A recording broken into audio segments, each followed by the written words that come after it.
Okay, तो चलिए शुरू करते हैं और जानते हैं कि एसडी वैन क्या है सबसे पहले बेसिकली, और इसके बाद फिर इसके कंपोनेंट्स एंड जो बाकी चीजें उनके बारे में डिस्कस करते हैं।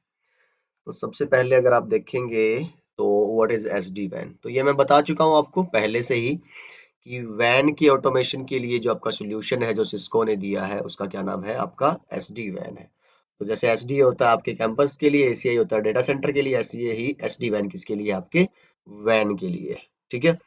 अब ये जो लाइन है ये आपको मैं लास्ट में बताऊंगा, तब जाके आपको इसकी सेंस समझ में आएगी, बट फिलहाल इतना जान लीजिए कि आपको वैसे अंदाजा भी होगा पिछले कुछ सालों से कि भाई इंटरनेट रिलायबल है आपके पास, है ना। एक तो भरपूर है, और दूसरा उस पे आप ट्रस्ट कर सकते हो अभी, है ना, कि भाई अगर आपको 10 एमबीपीएस की कनेक्टिविटी है तो 10 एमबीपीएस की मिलेगी ही आपको, है ना। इसमें से अगर आपने 2 एमबी रिजर्व कर दी किसी एक पर्टिकुलर एप्लीकेशन के लिए तो उतना मिलेगा आपको, है ना। तो आज के टाइम पे इंटरनेट पे आप you can rely on that, है ना। तो ये उस रिलायबिलिटी की बात हो रही है कि जितना आपको प्रॉमिस किया गया है उतनी बैंडविड्थ उतनी स्पीड आपको ओवर द टाइम मिलती रहेगी।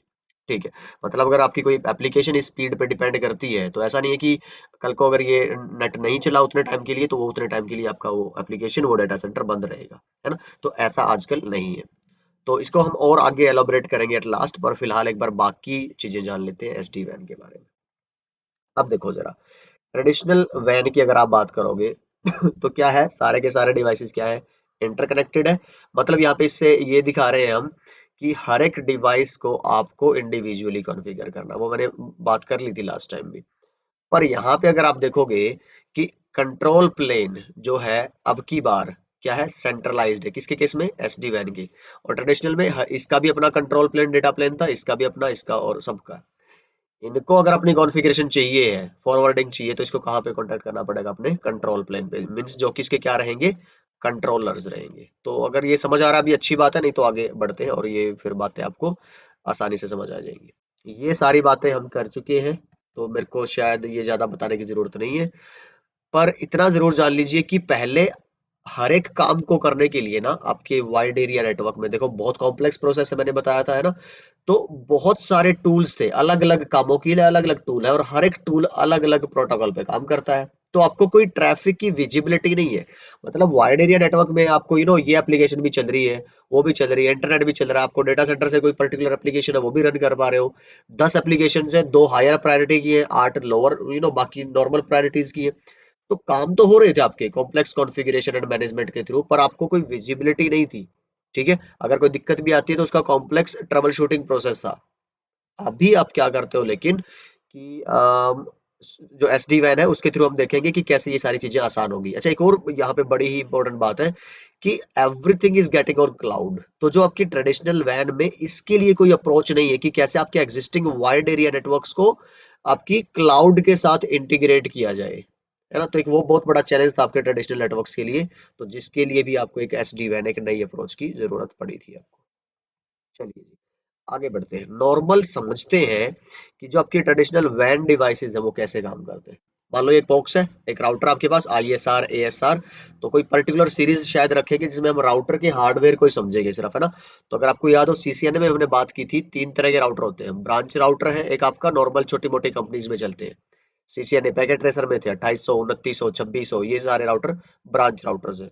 पर इनको आप आईएसपी के लेवल पे यूज नहीं कर सकते, है ना। 2 तरह की आईएसपी हो सकती है, आपकी डोमेस्टिक और आपकी क्या बोलते हैं, ग्लोबल। तो फिर उसके हिसाब से आपकी एज वाले डिवाइस आते हैं, एज राउटर जो आपके कस्टमर से कनेक्टेड होते हैं। फिर आपके कोर या बैकबोन राउटर आते हैं जो इंटरनल नेटवर्क संभालते हैं आपके किसी सर्विस प्रोवाइडर का, है ना, आईएसपीज का। तो ये उनकी बात हो रही है जो हम एज की बात करते हैं। अच्छा, इसमें अगर आप देखोगे कंट्रोल प्लेन के लिए होता है सूप इंजन, सुपरवाइजर इंजन होता है, मतलब आपकी जो सीपीयू जो प्रोसेसिंग वाले हैं। डेटा प्लेन होता है मतलब आपका जो फॉरवर्डिंग करवानी है नॉर्मली, इसके लिए अलग से लाइन कार्ड लगे होते हैं। और ये सेम चैसी में है, ये सेम राउटर है। इसी के अंदर अगर आप यहाँ पे देखोगे ये आपके ये वाला ये सारे क्या है, ये लाइन कार्ड है। ठीक। ये और ये आपके हैं सूप इंजन, सुपरवाइजर इंजन, एक मेन है एक बैकअप है। और इनका काम आपका क्या है, सीपीयू, ये बताऊंगा आगे। पर फिलहाल यहाँ पे आइडिया ये है कि एक ही चैसी, एक ही बॉक्स के अंदर दोनों ही कार्ड है, दोनों ही आपके पास कंपोनेंट्स है। और अब वे जुड़े कैसे रहेंगे एक दूसरे से, वाया द बैक प्लेन। तो जो पीछे इनके स्विच का फैब्रिक होता है, बैक प्लेन होता है, शायद मैंने आपको दिखाया भी था पहले भी बहुत अच्छे से, उसके थ्रू ये कनेक्टेड रहते हैं। और अगर आपको थोड़ा और एलाबरेट करूं, यहाँ से अगली स्लाइड देखोगे तो ये देखिए जी, एक सिंगल ले लिया मैंने। तो जी एक आपका हो गया। अच्छा ये रिब फिब फिलहाल अगर मैं इसको अभी छोड़ दूं, मैं आपको इससे पहले ये दिखा दूं, ये देखिए कि भाई आप अगर इसको ओपन करेंगे ना, ये निकाल सकते हो, आप लगा सकते हो अपने अलग अलग कार्ड्स, है ना, मॉड्यूलर होते हैं ये, तो अलग अलग मॉड्यूल्स आप अलग अलग आपको लैन के इथरनेट वाले लगाने हैं पोर्ट्स, यहाँ पे लाइन कार्ड या फाइबर लगाना है, जैसे यहाँ पे ये फाइबर दिख रहा है, ये आपको इथरनेट का दिख रहा है, तो डिपेंड करता है, उसके हिसाब से आप लगा सकते हो। स्पीड और प्रोसेसिंग बहुत सारी चीजें होती है आपकी। पर फिलहाल यहाँ पे मैं क्या कह रहा हूँ कि ये आपका सुपरवाइजर इंजन जो आपका ब्रेन है इस राउटर का, इस पूरे बॉक्स का, इस चैसी का। और ये आपकी जो फॉरवर्डिंग वाले डिवाइसेस है, फॉरवर्ड याद है, ये कंट्रोल प्लेन, ये आपका डेटा प्लेन या फॉरवर्डिंग प्लेन बोलते हैं। अब इसका मतलब समझ लो जरा एक बार क्या है। यहाँ पे तो मैंने सिर्फ आपको दिखाया है कि एक ही डिवाइस में ये दोनों होते हैं। तो ये कह रहा है कि आपके नॉर्मल जो एक राउटिंग है ना, आईपी राउटिंग, उसमें तीन तरह के पैकेट हो सकते हैं। Routing packet, routed packet and management packet. इनको हैंडल करने के लिए तीन अलग अलग तरह के प्रोसेसिंग प्लेन्स होते हैं डिवाइस के पास, एक कंट्रोल प्लेन, एक डेटा प्लेन, एक मैनेजमेंट प्लेन। मैनेजमेंट का थोड़ा मैं अभी नहीं कर रहा यहाँ पे डिस्कस, ये है सिर्फ टेलनेट और एसएसएच के लिए, है ना। तो अगर आपकी वो ट्रैफिक आती है तो उसके लिए एक अलग से प्रोसेसिंग प्लेन है, मैनेजमेंट प्लेन, ठीक है। पर मैं बात कर रहा हूँ अभी जो हमारे लिए मेजर है कंट्रोल एंड डेटा प्लेन के बारे में। अच्छा, यहाँ पे एक ये देखिए कि अगर इस डिवाइस के पास, है ना, कोई एक इनपुट आती है, मान लो ये इसका डेटा कार्ड है, इसके पास एक आ गई कि भाई मेरे को जाना है, एक पैकेट आया और इसमें एक डेस्टिनेशन आईपी थी 1.1.1.1/24, इस तरह से, है ना। तो जब जैसे ही राउटर के पास ये रिक्वेस्ट आई, राउटर क्या चेक करेगा, अपनी राउटिंग टेबल और फॉरवर्डिंग टेबल, दो होती है इसके पास। तो फिलहाल अगर ये बिल्कुल फर्स्ट टाइम है, पहली बार ये पैकेट इसके पास आया है, तो इसकी फिब में, फॉरवर्डिंग इंफॉर्मेशन बेस में कोई एंट्री नहीं मिलेगी, क्योंकि यहाँ पे एंट्री होती है कैशे वाली, कैश करी होती है। मतलब कि एक बार जो प्रोसेसिंग होगी, उसके बाद वो दोबारा सीपीयू प्रोसेस ना करे, उसको उसकी कैश एंट्री पड़ी रहे, उसके लिए होती है ये। और फर्स्ट टाइम तो इसके पास कोई एंट्री नहीं है, इसलिए ये स्विच फैब्रिक का यूज करके कहाँ पे जाएगा, अपनी राउटिंग टेबल के पास जाएगा, अपने राउटिंग इंफॉर्मेशन बेस जिसको बोलते हैं ना, कि जिस टाइम पे तुम्हें नहीं पता कि ये जो डेस्टिनेशन रूट है, इस तक पहुंचने के लिए कौन सा इंटरफेस यूज होना है, अपना कौन सा एग्जिट इंटरफेस तुम यूज करोगे, समझ रहे हो बात को। वो जानने के लिए आपको अपनी राउटिंग टेबल चेक करनी पड़ती है, जिसको टेक्निकली राउटिंग इंफॉर्मेशन बेस बोला जाता है। वो किसका काम है, सारा का सारा वो प्रोसेस करना आपके सीपीयू का, आपके सूप इंजन का, सुपरवाइजर इंजन का। ठीक, पहली बार जो आपका काम होना है। लेकिन उसके बाद क्योंकि हम प्रोसेस स्विचिंग और इस पे क्या बोलते हैं, फास्ट स्विचिंग एंड सेफ पे काम करते हैं अभी, तो सिस्को एक्सप्रेस फॉरवर्डिंग, तो ये क्या करेगा, पहली बार तो इसने कर दिया, ठीक है। उसके बाद जो ये एंट्री है आपकी कहाँ पे आ जाएगी, आपकी फिब में, कि भाई 1.1.1 के लिए इसने बता दिया था कि आप अपना मान लीजिए गिग 3/2/1 इंटरफेस यूज कर लो, मान लो कि ये वाला था। तो पैकेट पहले इसके पास आया, फिर राउटिंग बेस के पास गया, उसने डिसाइड किया, डिसीजन लिया, तो बता दिया इस इंटरफेस से यहाँ पे जो आगे एग्जिट डिवाइस लगा होगा उसको ये भेज दिया जाएगा। ठीक है, नेक्स्ट टाइम अगर ऐसी कोई रिक्वेस्ट आती है, ऐसा ही कोई पैकेट आता है जिसमें डेस्टिनेशन में ये है, तो अब क्या लगता है यार कि ये इस पे से डायरेक्ट फॉरवर्ड हो जाना चाहिए या फिर सीपीयू के पास जाना चाहिए, आपके सूप इंजन के पास, आपके कंट्रोल कार्ड के पास? नहीं। तो इसको पता है आपकी बात, क्योंकि इसके अंदर कैश एंट्री होगी होगी कि भाई इसके लिए गिग 3/2/1 इंटरफेस यूज होना है, बस ये इनकमिंग इंटरफेस है और ये आपका आउटगोइंग इंटरफेस हो जाएगा डायरेक्ट। तो आप यहाँ नहीं जाओगे, सीपीयू के पास नहीं जाओगे, आप अपने डेटा प्लेन में ही, अपने लाइन कार्ड के ऊपर ही ये सारा का सारा काम कर लोगे। ये फायदे होते हैं मतलब आपके अलग अलग, और इसी से आपकी प्रोसेसिंग बहुत फास्ट हो जाती है, क्योंकि हर चीज को हर बार सीपीयू प्रोसेस नहीं कर रहा है। तो ये सीपीयू बेस्ड फॉरवर्डिंग नहीं है आपकी, सॉफ्टवेयर बेस्ड, ये आपकी हार्डवेयर बेस्ड फॉरवर्डिंग होगी। पर यहाँ से मैं आपको बताना क्या चाह रहा हूँ, एसडी वैन से कैसे जोड़ना चाहता हूँ, ये जो कंट्रोल प्लेन है, जो डिसीजन मेकिंग, जब आपको नहीं पता यहाँ पे लाइन कार्ड को कि कैसे कौन सा एग्जिट इंटरफेस यूज करूँ आप बाहर जाने के लिए, तो आपको पूछना पड़ता है किससे, अपने कंट्रोल प्लेन से। और वो आपका सीपीयू है, और वो आप किसके थ्रू, अपने ही डिवाइस में, इंटरनल ही है आपका ये, बस ये अलग से एक मदरबोर्ड पे पार्ट था, ये अलग पार्ट है। आपने अंदर के अंदर भेज दिया, डिसीजन लिया और बाहर भेज दिया। लेकिन जो सॉफ्टवेयर डिफाइंड नेटवर्किंग है, उसमें ये कंट्रोल प्लेन और डेटा प्लेन एक जगह, एक ही डिवाइस पे नहीं होते, ये अलग अलग होते हैं। तो जो कंट्रोल प्लेन है, वो जितने भी आपके वाइड एरिया नेटवर्क की ब्रांचेस है, जितने आपकी वैन की ब्रांचेस है, सबके लिए एक सेंट्रलाइज्ड, जो आपका डेटा सेंटर पे जो आपकी वर्चुअल मशीनें बनी पड़ी है आपकी कंट्रोलर्स की, बताऊंगा आगे, कंट्रोलर फिजिकल डिवाइसेस नहीं होते, वर्चुअल मशीनें ही होती है। आपको जब भी कुछ पूछना होता है तो आप वहां जाते हैं, वो बताएगा आपको कि आपकी फॉरवर्डिंग के लिए कौन सा एग्जिट इंटरफेस और वो सब यूज करना है। ठीक है। और उसके लिए जो ये कनेक्टिविटी के लिए आप प्रोटोकॉल यूज करोगे वो एक बीजीपी नहीं चलती है अब वैन में, अब चलती है ओएमपी, ओवरले मैनेजमेंट प्रोटोकॉल। तो हम ये भी सारी बातें करेंगे। आई गेस एक आइडिया आपको हो गया होगा एसडी वैन में और ट्रेडिशनल वैन के अंदर। तो राउटिंग पैकेट वो है जिनका डेटा प्लेन को नहीं पता, जिसका कंट्रोल प्लेन से पूछना पड़ता है, सीपीयू से पूछना पड़ता है। राउटेड हो गया कि वन टाइम उसने बता दिया, फिर आपने लाइन कार्ड में स्टोर कर लिया कि अब आपको पता है इस पर्टिकुलर पैकेट के लिए ये आपकी कैश एंट्री बन गई और आप भेज सकते हैं अपने एंड पे विदाउट सीपीयू से पूछे। वो होते हैं राउटेड पैकेट, एक तरह से अगर आप बोलना चाहें। तो जी ये सारी थियरी यहाँ पे लिखी हुई है, पढ़ लेना जरा इसको। और कुछ ऐसा नहीं बचा होगा तो ये है जी, देखो ये था स्टीवन कि इस डिवाइस के पास अब अपना कंट्रोल प्लेन नहीं है, सिर्फ डेटा प्लेन तो है, फॉरवर्डिंग इन्फॉर्मेशन बेस, पर राउटिंग इन्फॉर्मेशन बेस या राउटिंग टेबल नहीं है। वो कहाँ पे पड़ी है? कंट्रोलर के पास। तो अगर आपको वो चाहिए तो आपको ओवर दिस नेटवर्क आप, और जनरली मैंने किसका अभी एग्जांपल दिया था आपको, इंटरनेट इतना रिलायबल है कि you can make use of SDN. पर ये एमपीएलएस भी हो सकता है, ये फिलहाल छोड़ दो, थोड़ा इसको चाहे इंटरनेट ही लिख दो फिलहाल। तो कंट्रोलर बताएगा कि अब आपको वो डेटा आगे कैसे भेजना। तो जो इधर इनपुट आ रही थी, आपके पास पैकेट आया, आपने कंट्रोलर से पूछा, कंट्रोलर ने बताया कि इस वाले इंटरफेस से बाहर भेजो, तो आप इसको यहाँ से बाहर भेजो। तो ये एक बेसिक आइडिया होता है आपके एसडी वैन के बारे में। ओके। तो अगर आप देखें तो कुछ थियोरेटिकल पार्ट मैंने यहाँ पे लिखा है, देख लीजिएगा। मेजर आइडिया वही था कि भाई WAN has changed over time, traditionally meant connecting multiple branches and all। तो उसके लिए आप क्या करते थे नॉर्मली कि आपके अलग अलग ब्रांचेज हैं वैन में, और आपका कोई एक या दो डेटा सेंटर्स हैं, और वो आपको अपने किसी मान लो सेंट्रल हेडक्वार्टर से जोड़ने हैं। तो इस तरह की जो कनेक्टिविटी है वो आपकी क्या कहलाती है? आपकी वाइड एरिया नेटवर्क कहलाता है। यहाँ पे दिक्कत क्या है लेकिन? पहला तो एक तो मैंने बताया था क्लाउड इंटीग्रेशन चैलेंज था। दूसरा देखो, ये दो चीजें बता देता हूँ थोड़ा सा आपको, है ना, AAR और DIA के बारे में, है ना।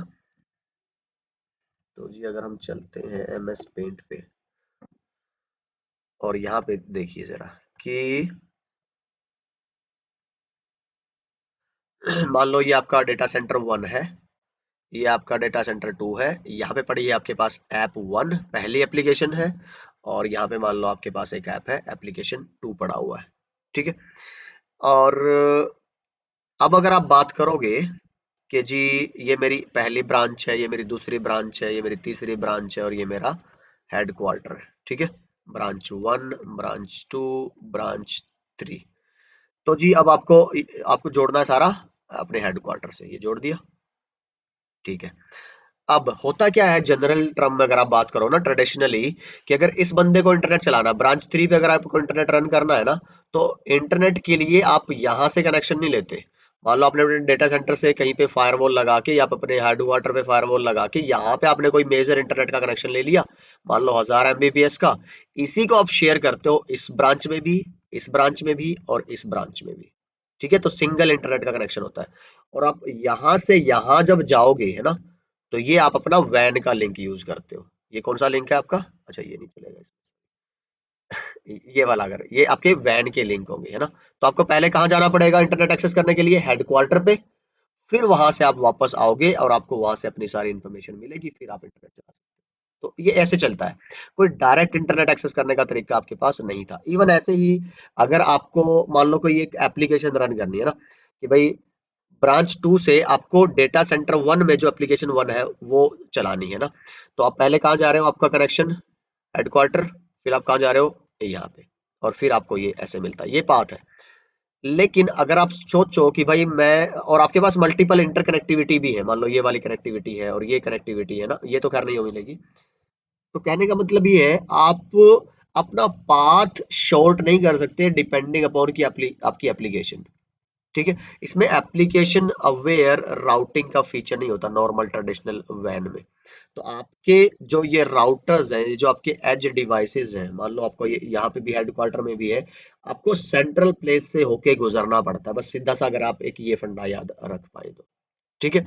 लेकिन एसडी वैन में क्या होता है आपके पास, क्योंकि सारा का सारा जो है एक कंट्रोलर से कनेक्टेड है, कंट्रोलर पे आपने सब कुछ डिफाइन किया हुआ है, तो कंट्रोलर चूज कर लेगा। जैसे मान लो आपने कुछ वैन के कनेक्शन ना इंटरनेट पे चलाए हुए हैं, ठीक है। कुछ वैन के कनेक्शन आपने एमपीएलएस पे चलाए हुए। इंटरनेट वाले कौन से हैं? जो आपकी नॉर्मल इंटरनेट ट्रैफिक है, normal day to day. MPLS से आप कौन से यूज करोगे? जो आपकी एप्लीकेशन है, ऐप 1 है और ऐप 2 जो आपका प्राइवेट डेटा है मे बी। ठीक। पर यहाँ से ट्रेडिशनल राउटिंग में ये बहुत कॉम्प्लिकेटेड प्रोसेस है और ये पॉसिबल भी नहीं है कि आप डायरेक्टली किसी एप्लीकेशन को या डायरेक्टली किसी एक क्या बोलते हैं, क्या नाम लिया था मैंने, इंटरनेट को, है ना, एक्सेस कर पाओ। तो आप ऐसे डिफाइन नहीं कर सकते कि भाई ये काम मैं इस लिंक से करूं और ये काम मैं इस लिंक से करूं, और अगर करो तो वो स्टैटिक है, वो डायनामिक नहीं है। एक ब्रांच से दूसरी ब्रांच पे, दूसरी से तीसरी, मतलब ये इतना कॉम्प्लिकेटेड है ना, आपको मेरे समझाने से ही लग रहा होगा ये कितना कॉम्प्लिकेटेड है। ठीक है। और मैं अगर इसको वैन से समझाऊंगा, सॉरी एसडी वैन से, ये टिपिकल वैन है। एसडी वैन में इसको जरा ऐसे देख लीजिए कि ये आपका कंट्रोल प्लेन या कंट्रोलर होगा, ये आपकी ब्रांच 1 है, ब्रांच 2 है, ब्रांच 3 है, ये आपका हेडक्वार्टर है, मान लो ब्रांच 1, ब्रांच 2, ब्रांच 3, हेडक्वार्टर, और ये आपका डेटा सेंटर 1 है, ये आपका डेटा सेंटर 2 है। अब सारे के सारे किससे जुड़े हैं? आपके एक सेंट्रल कंट्रोल प्लेन से। ठीक।